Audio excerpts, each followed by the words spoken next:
Now, how about them damn Celtics? And we are back with another episode of How About Them Celtics. Sam and I are here recording Friday, October 31st, after the Celtics win over the Philadelphia 76ers. 76ers won on opening night by 1 point. Celtics win on Halloween by 1 point. 109-108, the final score for the Celtics. Defense once again holds a team to under 110. The only two times that hasn't happened was opening night against Philly and then the game where they gave a million offensive rebounds to the Pistons. They bent, but they did not break in the end. They came real close. The Sixers made their run. The Celtics did not shoot well in the second half, and the Celtics gutted out a win. It was a mess, but if you got to win it, I suppose that's what matters. It is what matters. The Celtics did everything they could to lose this game. If you told me that let's say the season goes by, the Celtics finish poorly, which doesn't feel like it's going to be the case, but they don't do well, right?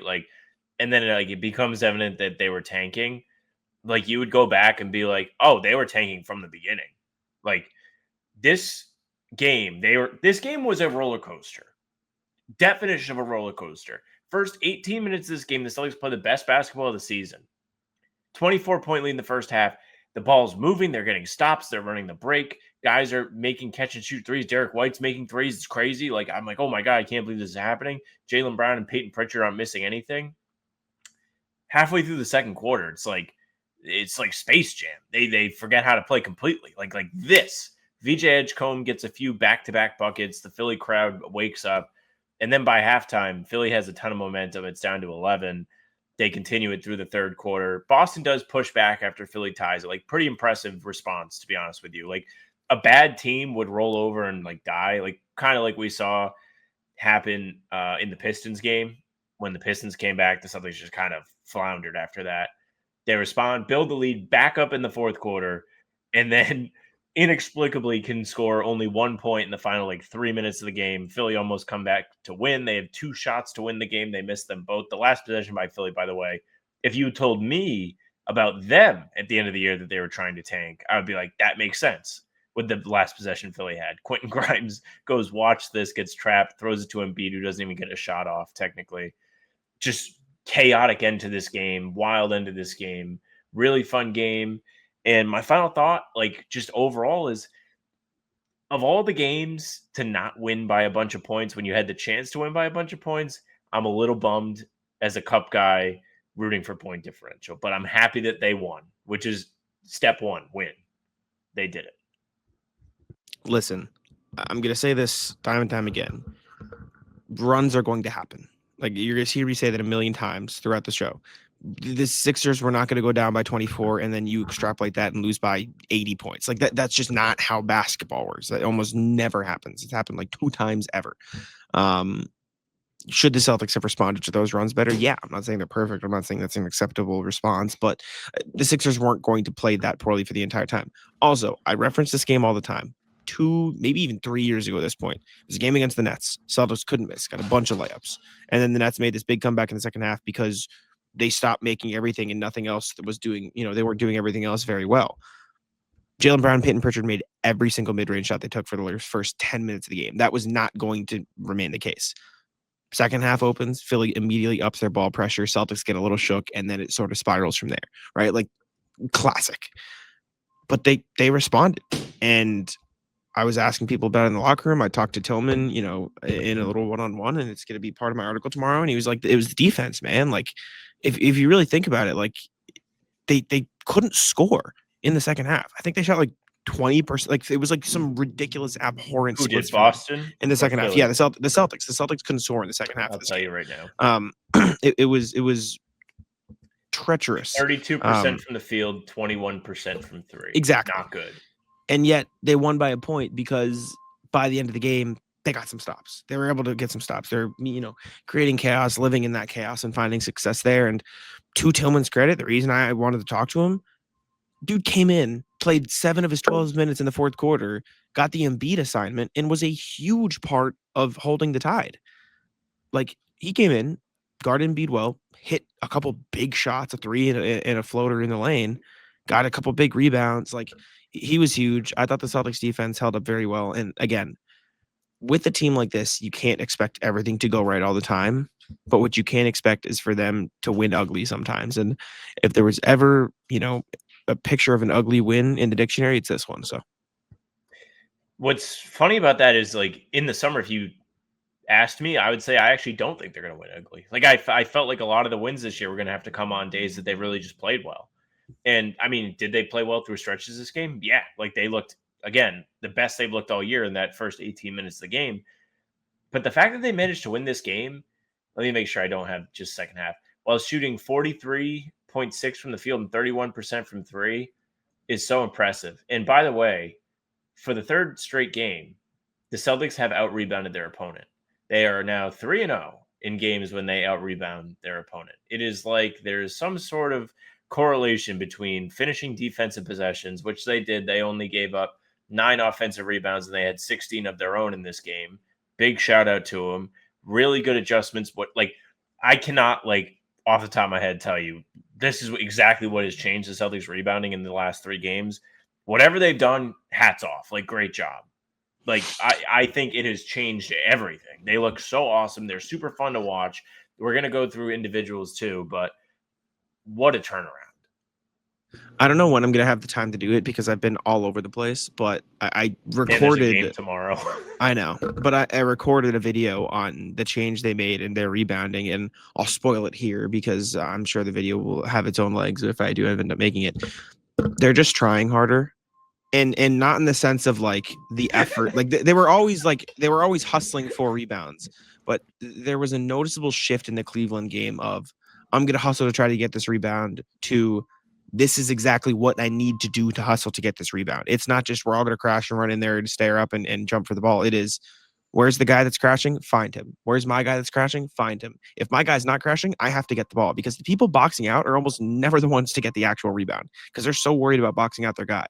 Luka Garza, I wish there was a stat that tracked box outs that led to rebounds because Luka Garza would leave the fucking league. The amount of times this guy boxes out, pushes his guy out of the paint just for somebody else like Josh Minot or somebody to crash and get the rebound. He deserves a ton of credit. I thought he was huge in holding the tide for them in that third quarter. He had a big 3. He was getting some big rebounds, playing well. We can get in some individuals too, since we're getting into the thick of it. Is there anybody? I feel like we have to start with 32.68% from the field, 57% from 3. Jaylen Brown, who continues to play the most efficient basketball of his career. I will say, his 5 turnovers were you can really feel the 5 turnovers. Yeah. They came at bad moments, but on a night where not a single soul could score the ball, Jaylen Brown did what they needed him to do. I'm trying to do quick math in my head. I can't do it, but if you subtract Jaylen from the scoring, it was bad. He was the only guy that you felt like the ball. Actually, Luka Garza, shout out to him, efficient game. Besides that, it was bad. The rest of the team couldn't buy a basket. Jaylen just continues to be absolute nails. It's been 6 games, small sample size, yes, but he's answered the call so far this season. And tonight was another one of those nights. He set the tone right away. Him and Peyton Pritchard. Bucket after bucket after bucket in the first quarter. They buried Philly. They put him down 15 points by the end of the first 12 minutes. Jaylen was getting anything he wanted. His jump shot looks so smooth. He's not really doing. Remember us just sitting here talking about why is Jaylen shooting in slow motion sometimes? He doesn't do that anymore. He just seems to elevate, hit his peak, release the ball at the perfect time, and it finds the bottom of the net. He has great rotation on his shots, and he's reached, I think it's going in every time he shoots it, territory. High honors for Jaylen, and I just am so I can't say it enough. Every time I write about something, every time I do a podcast, he always just kind of sneaks his way in there where I'm just like, I can't believe he's doing this. I can't believe he's just absolute nails. I keep saying nails. He's nails. You can believe in him. Every time he shoots the ball, it's going to go in. He's not forcing anything. Very rarely do you say, wow, that was a force from Jaylen. There was 1 or 2 tonight when the team was unraveling in the third quarter. I was like, oh man, if he's taking a bad shot, they've got something going on bad right now. But besides that, he has done everything possible to lead this team. He has not gotten over aggressive, which I think was a fear of a lot of people coming into the season. And the majority of his shots, bottom of the net. good shots. He's getting the spots he wants to. I wish he would tighten the turnovers a little bit because then it would be like perfect. Yeah. Jalen's been phenomenal this season. Deserves all the credit in the world. All the people like, oh, can he be a number one option? Can he step up? Yep. Like, yes, he can. He is playing phenomenal. He's not forcing it, like you said. He's just playing within the flow of things and doing exactly what he needs to do to help the team win. Nothing more, nothing less. It's amazing.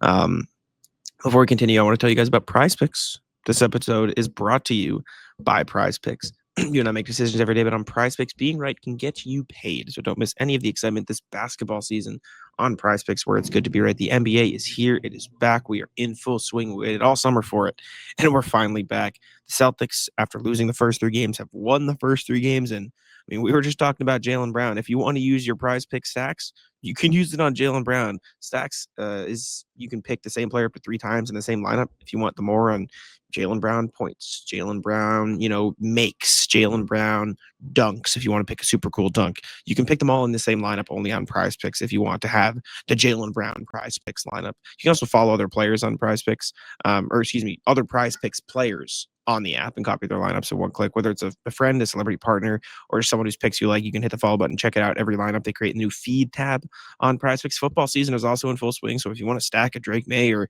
stack a Travion Henderson because Ramondre Stevenson's going to be out this week, if you so please, make sure to check it out. Download the Prize Picks app today and use code CLNS to get $50 in lineups after you play your first $5 lineup. That's code CLNS to get $50 in lineups after you play your first $5 lineup. Prize Picks. It's good to be right. Where do you want to go next here? I feel like there's a lot of different places we could go because nobody else played like insanely well. I want to talk about Peyton Pritchard. I could be wrong on this, but I think Peyton Pritchard being the ball handler in the pick and roll is going to be a key part of the Celtics offense if they're going to win games. The way he got going in this game, he was navigating the screens, he was weaving through Philly's defense, he was getting to the half circle just inside the free throw line, and he was making everything. He was in complete control the entire time. He is somebody who you can trust to create offense. And even if it is through the pick and roll, he's done a great job of doing it. He's done a great job of shooting that shot since he's gotten real opportunities to do so with the Celtics. He and Jaylen were responsible for the start that they had today. It was unbelievable how confident Pritchard looked. He even had this weird ankle roll and then came down and continued to just cook them. He needs to keep getting these reps. They need to keep running this action. They need to keep him in this because it's going to maximize him. And especially right now when he cannot, and Derek White, who I'm going to talk about later, cannot buy a 3-pointer, even though they're getting a lot of catch and shoot looks. You need to find a way to make these guys effective. And Peyton Pritchard has found a way to make himself effective even without the threes going in. And that is really, really big because they need it. They need somebody to help Jaylen right now. They're hanging on by the skin of their teeth in this game with Jaylen going 13 of 19 for 32 points. That should not happen. The rest of these guys have to step up, and Pritchard being part of that is going to require more of he gets to run the show a little bit through the pick and roll. I think that's going to be a staple throughout the season. So the stats haven't updated yet. You read my mind, by the way. I was going to say this exact same thing. First 5 games, Peyton Pritchard, 60 potential assists, leads the team. He is far and away the best offensive initiator, offensive run the show guy on this basketball team right now. It's not close. Jaylen does a great job because his gravity is so good that he can kick out. Derek White is going to have his moments. He's second in potential assists. It's 56 for him, and Jaylen's at 46. When the ball is in Peyton Pritchard's hands, good things happen. He is not making his threes. 1 for 9 from this game. In this game from 3. Not good. It's just not good enough. But he shot 6 of 8 on 2s, including a ridiculous stretch to start the game. Peyton Pritchard is unbelievable at getting to his spot in the mid-range, bumping guys, creating his own contact, and hitting shots. He knows exactly where he wants and needs to be effective to create offense for the Celtics. And I've seen this a lot on Twitter, and I don't want this to turn into something that I don't want it to be. All I've seen on Twitter is start Simons now. How is Simons not starting over Pritchard? What are we doing?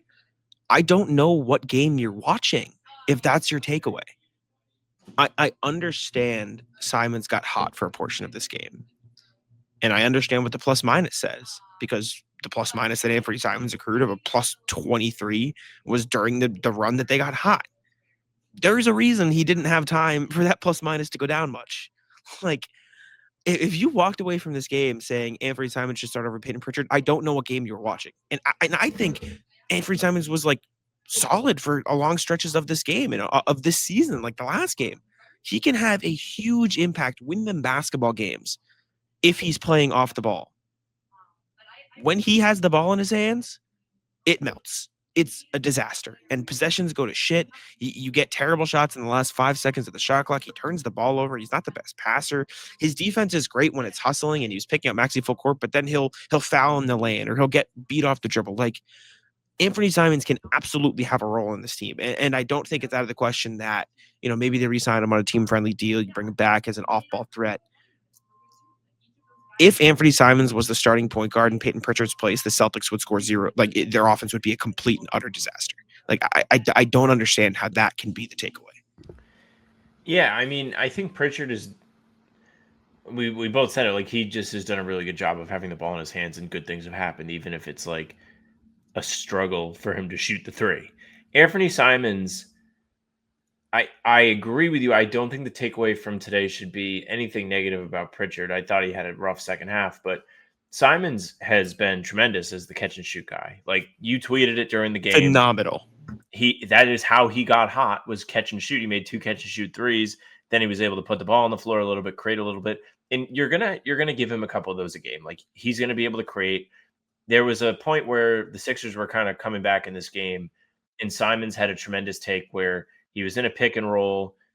Drummond was in drop coverage. He could have pulled the three. Instead, he went to the basket, blew past Drummond, got a layup, and won, which was needed. They could not really afford to settle there the way things had been going. I mean, if he makes a three, great, but he ends up getting 3 anyways, and he puts more pressure on the defense.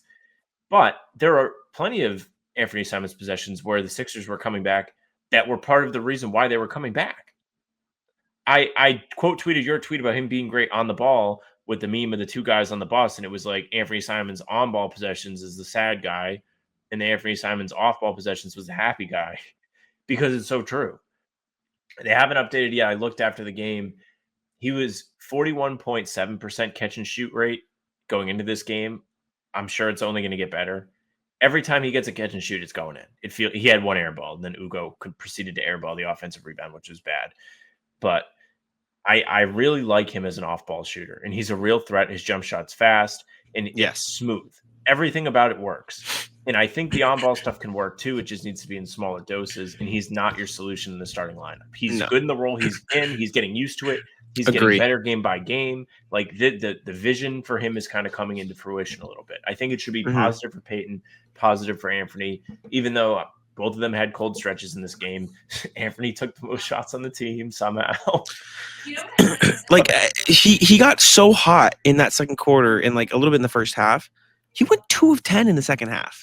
Like, I feel like people just like, I don't know.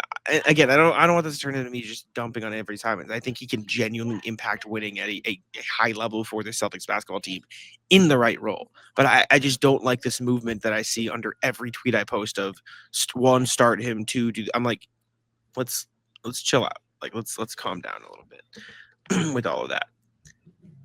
Yeah, I think you can appreciate him without being like Peyton Pritchard needs to be sent into the sun. Now, if you want to send someone in the sun, Derek White, what does he do?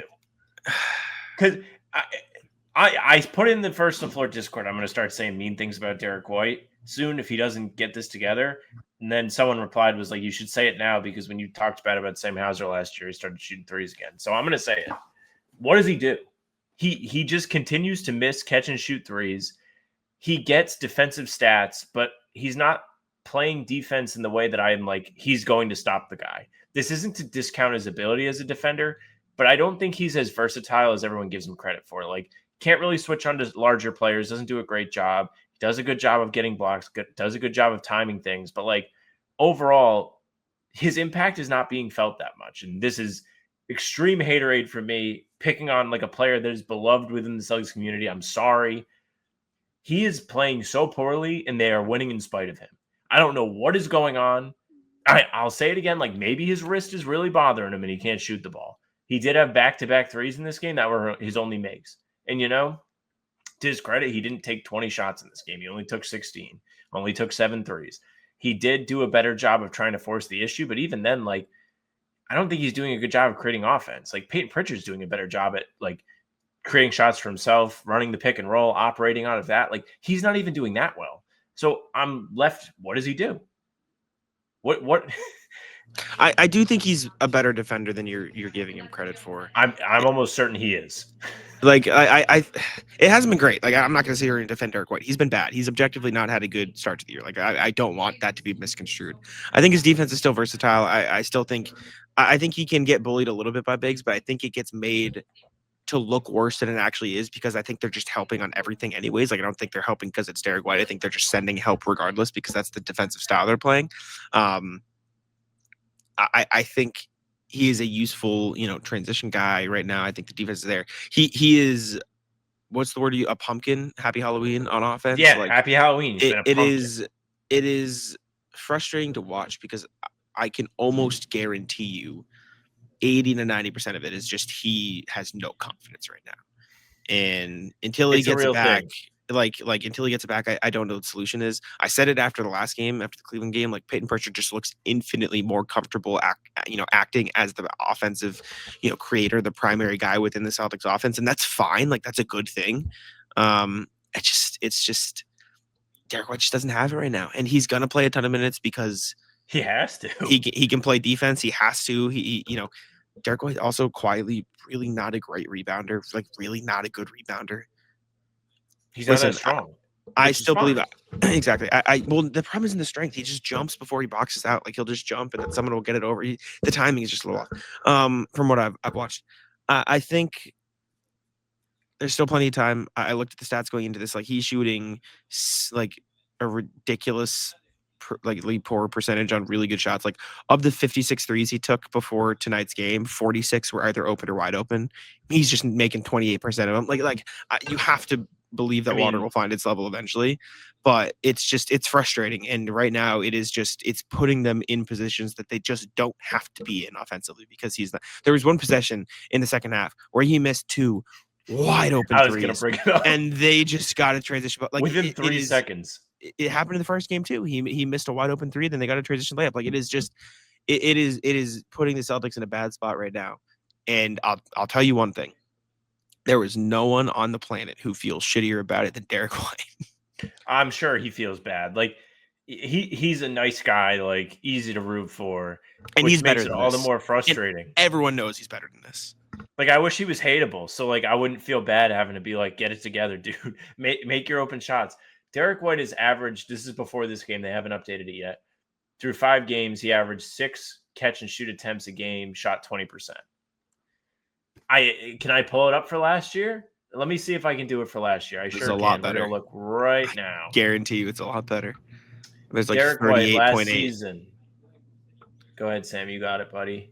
Holy shit! Where the hell is he? Okay, 6.1 a game on 41% on the catch and shoots. Like literally half as good.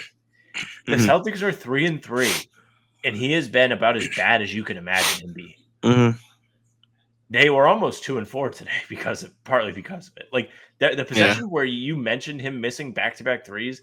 Sam Hauser misses a 3, offensive rebound, kick out. Derek White misses a 3, offensive rebound, kick out. He misses another one. Like it was just 3 gut punches in a row as Philly's climbing back into this game. And it was a great opportunity. I think that was what happened right before Philly made their final push, actually. It was like, all right, like they have a real chance to kind of put this to bed. And then Philly all of a sudden was right back in it. I have to take advantage of those situations. It sounds so simple, so obvious, and it has been frustrating to watch. Maybe it's time to quit the podcast, Derek. Maybe him and Paul George should have like a Podcasters Anonymous. They go in there and they're like, how many days has it been since you podcasted? How have your stats been? Like they should track this. The podcast, man. I mean, you don't see us out there getting buckets. It's true. You saw me in the media game. Bad Nemi game. Rough Nemi game. Was it bad, or was it just like mediocre? It was he. I mean, he played 19 minutes. Like he could not be on the floor because he could not stay in position. He kept fouling. I It thought he was couldn't rough. guard Embiid. It was like weird how he couldn't stay in He front of got Embiid bullied. because Embiid moves so slow. He just looked. It was one of those games where he just looked like he didn't like he was like 3 seconds behind where he needed to be at all times. Like I'll put it this way: in a game, the Mishketa plays 19 minutes. If he takes 2 shots and gets 4 rebounds, that's probably not good enough. Like you have to be able to get more rebounds on this specific team. There was one point in like the third quarter early on where nobody on the team had more than 4 rebounds. Like he just felt very all over the place. I mean, shit, man, you saw it. By the end of the game, they were playing Garza and Tillman both over him. Like he wasn't really earning the trust of, okay, let's put you in this spot. We'll trust you to do the best thing and impact winning, which is fine. Like these games are going to happen. This doesn't take away from the great start he's had to the season. I don't want that to get misconstrued. Like he's been awesome to start this year. He's going to have games like this, but it just was like you wish you could have gotten more from him in this one.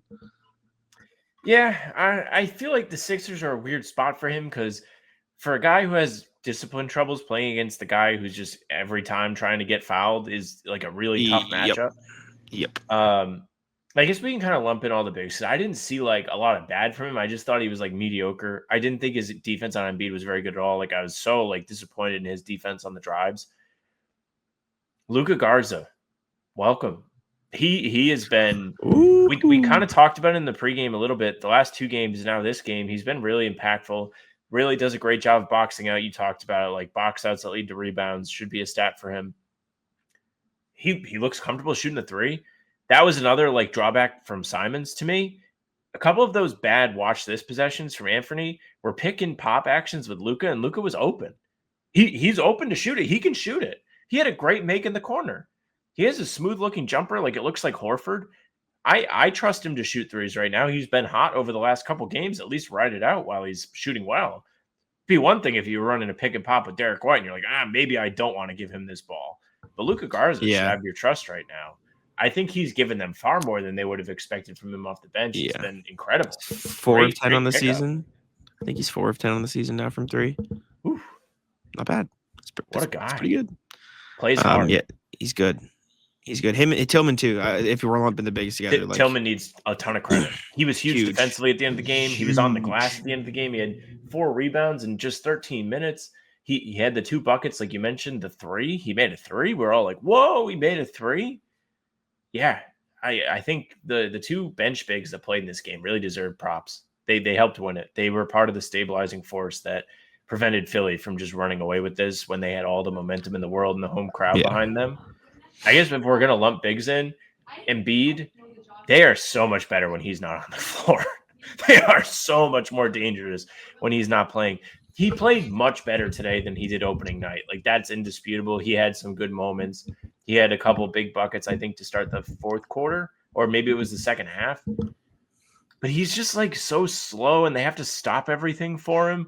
Meanwhile, Maxey and Edgecombe are just, like, a couple of, like, hyenas running around and like blitzing everybody and running up and down the floor like crazy. Yeah, the style's Those very 2 different. Guys play great off each other. Oubre was awesome in this game. He was Oubre was so good. Jaylen Brown hates to see Oubre coming. It was like mine out on Mobley, but like all of us having to deal with mine on. Like that's what it felt like. Yeah, man. Hauser, this was the classic. Couldn't shoot the ball, but did everything else, which maybe you don't love from him, but 6 rebounds, 3 of them offensive, 3 assists. I thought he played pretty good defense. He's been flying around on that end this year. His one make was big.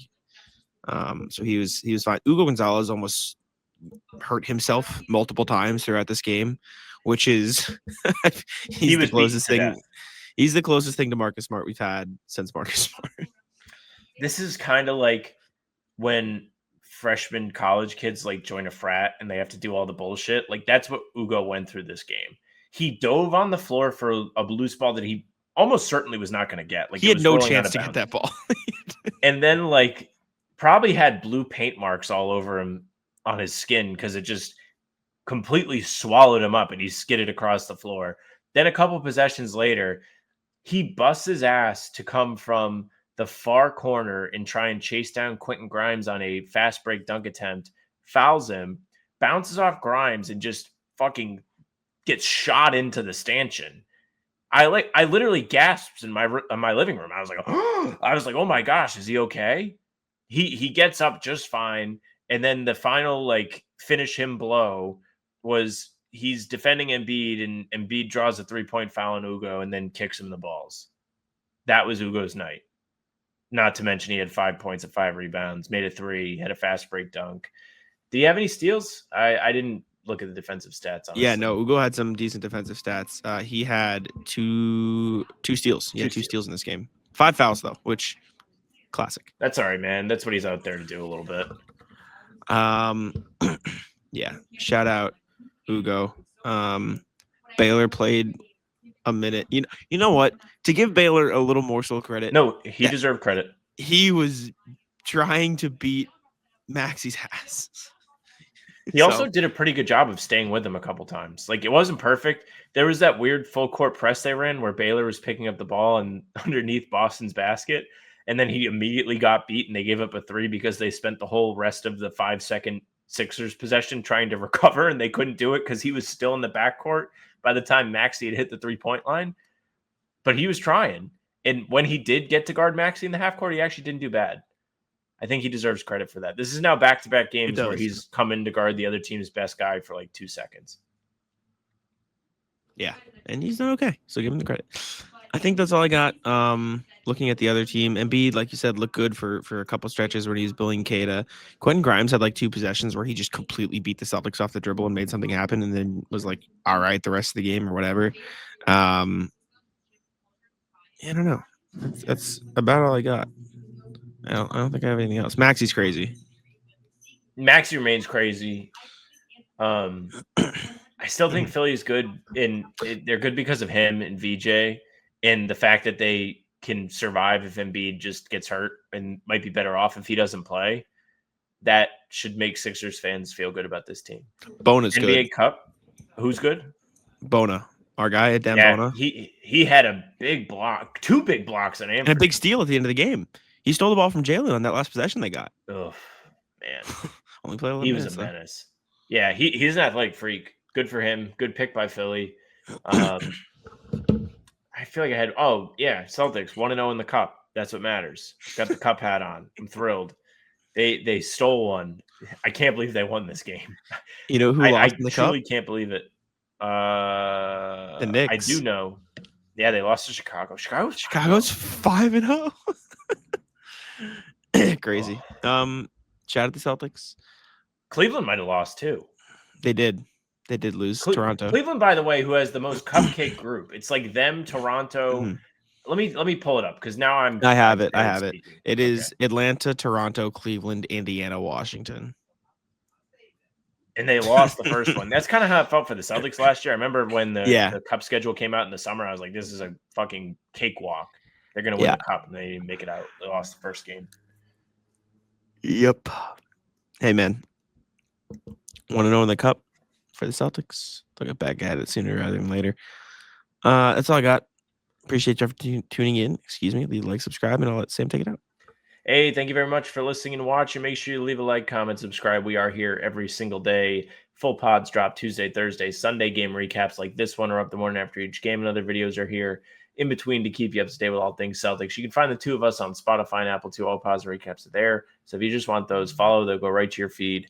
Leave a 5-star review. We'd appreciate that very, very much. You can email us, hbtcpod@gmail.com. I read them every single time we do the show, hbtcpod@gmail.com. You know you got something to say about the cup.